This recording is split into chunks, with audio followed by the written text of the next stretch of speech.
Udah titik itu doang. Kata Imam Rafi'i, di surga ada Nabi Muhammad. Dah cukup dah. Cukup buat orang yang ngerti cinta sama Nabi Muhammad alaihissalam. Buat orang yang ngerasa cinta sama Nabi Muhammad, dikabarin bahwa di dalam surga ada Nabi Muhammad, tuh udah cukup. Karena buat seorang pecinta nggak penting di mana, akan tetapi yang penting bersama siapa.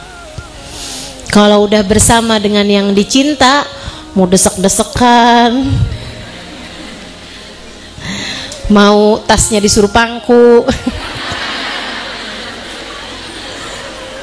kayak nggak apa-apa aja gitu ya. Masya Allah, Masya Allah. Begitu tuh. Di dalam surga ada Nabi besar Muhammad. Habib Ali Habsyi juga gitu. Al jannatu ma saqani min wasfiha illa likaunil hibbi fihi khayyama. Surga tak ada yang membuatku tertarik dengan sifat-sifatnya. Surga nggak ada sifat-sifatnya surga yang bikin saya tertarik pengen masuk di dalamnya. Diceritain tentang makanan-makanannya enak-enak, kata Habib Ali, saya mah mau urusan makan biasa-biasa aja. Diceritakan tentang surga, bangunan-bangunannya, permadani-permadaninya yang empuk-empuk, kasur-kasurnya yang sangat empuk gitu kan.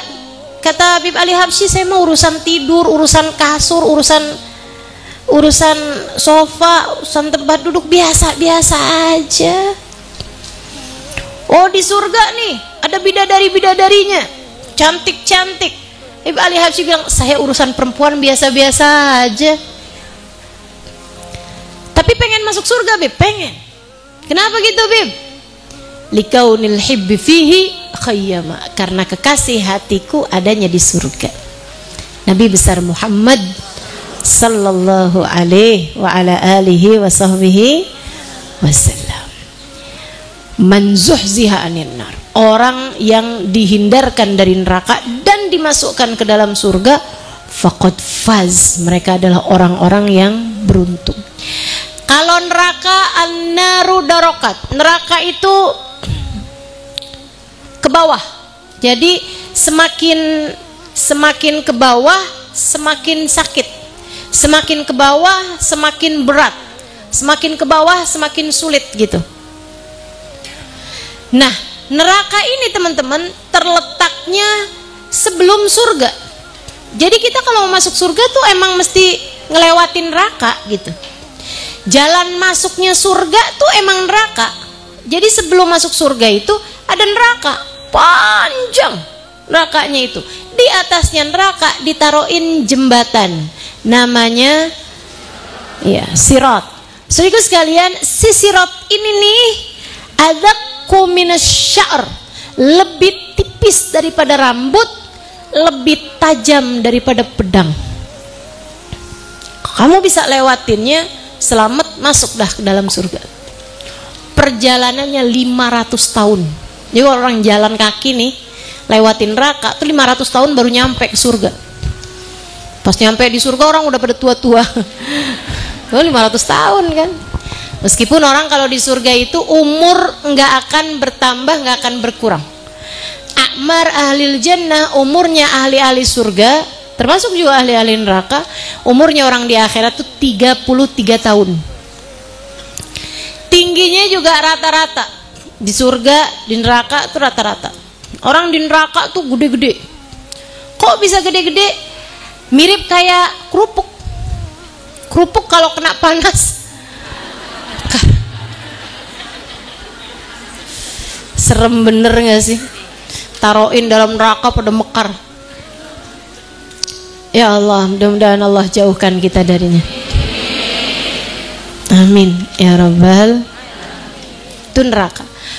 Neraka tuh yang paling bawahnya, yang paling berat. Maka ada ayat berbunyi, innal munafiqina fid darkil asfali minan nar. Sesungguhnya orang-orang munafik menempati kerak neraka paling bawah. Jadi yang ditaruh di kerak neraka paling bawah tuh bukan Fir'aun yang ngaku dirinya Tuhan, bukan. Yang ditaruh di kerak neraka paling bawah tuh bukan Haman, bukan Abu Lahab, Abu Jahal gitu, bukan bahkan. Terus siapa? Yang ngaku dirinya muslim dengan lisannya tapi hatinya tidak. Ngeri nih. Jangan sampai kita termasuk dari bagian orang-orang munafik ini, insyaallah. Amin. Mudah-mudahan Allah jauhkan. Sama halnya dengan surga, neraka juga ada kamar-kamarnya. Jadi ini masuk neraka itu juga ada kamar-kamarnya. Ada kamarnya pezina, ada kamarnya pemabuk, ada kamar orang ninggal sholat, ada kamarnya istri durhaka suami, ada kamarnya anak durhaka orang tua. Tuh ada kamarnya masing-masing. Yang kalau misalnya masuk ke dalam neraka juga akan dibukakan pintu yang dia seharusnya masuk di dalamnya. Ada nggak tuh orang yang dimasukkan ke dalam semua atau dibukakan pintu-pintu neraka semuanya gitu ya? Karena dia ahli maksiat. Wallahu a'lam, saya nggak pernah dapat keterangan itu. Namun yang saya pernah dapat keterangan adalah ada orang-orang yang ketika lewat di atas jembatan, neraka di bawahnya itu apinya berubah menjadi belalai yang kemudian menyambar dia ini ketika orangnya itu sedang lewat di atas jembatan. Jadi dia sebenarnya selamat aja tuh, tapi kemudian nerakanya sendiri apinya berubah menjadi belalai, kemudian ditarik sama api neraka. Itu adalah orang-orang yang dirindukan sama api neraka. Na'udzubillah min dzalik. Na'udzubillah min dzalik. Mudah-mudahan selamat semuanya insyaallah. Wa mal hayatud dunya illa mata'ul ghurur. Kesenangan dunia tuh kesenangannya palsu. Ini Allah loh yang bilang. Kesenangan dunia tuh palsu semuanya, Bu, palsu. Ibu nggak usah terlalu kegilaan sama dunia. Kesenangannya palsu. Makanya ibu-ibu, saya sering banget denger orang ngomong kayak gini. Saya kirain kalau saya kaya saya bahagia. Ternyata sudah saya punya banyak uang saya juga nggak bahagia. Itu sering banget ucapan tuh saya denger. Bukan dari orang-orang yang mempelajari agama dengan baik, bukan. Dari orang-orang dunia yang ada di luaran sana tuh banyak orang ngomong kayak begitu. Kenapa? Sebab wa mal hayatud dunya illa mata'ul ghurur. Kesenangan dunia tuh palsu. Barang palsu tuh kayak fata morgana, ibu-ibu sekalian. Dilihat dari kejauhan kayak air. Ternyata begitu didekati gak ada. Palsu belaka. Fata morgana belaka. Wah, kayaknya kalau saya punya rumah besar saya seneng nih. Ternyata pas punya rumah besar gini-gini aja. Seneng cuman hari pertama-tamanya doang. Gitu ya. Maksa-maksa sama suaminya buat beli tas. Dengan pemikiran kayaknya kalau saya punya tas ini saya seneng dah. Ternyata udah punya barang-barangnya, emang seneng?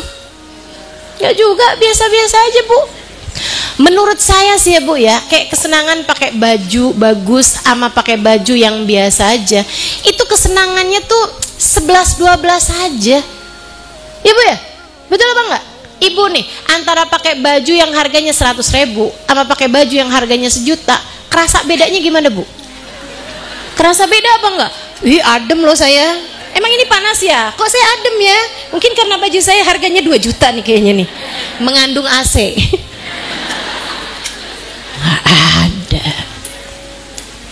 Gak ada.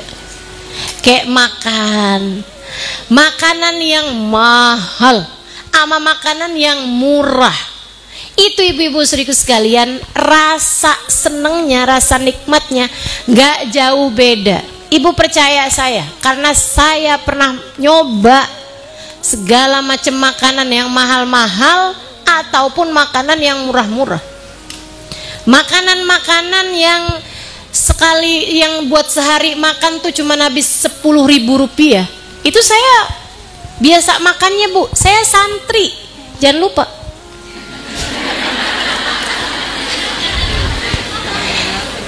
ketika terjadi masa pandemi, bukan pandemi, masa krisis moneter tahun 1998 itu ya, saya sedang nyantri di sebuah pondok pesantren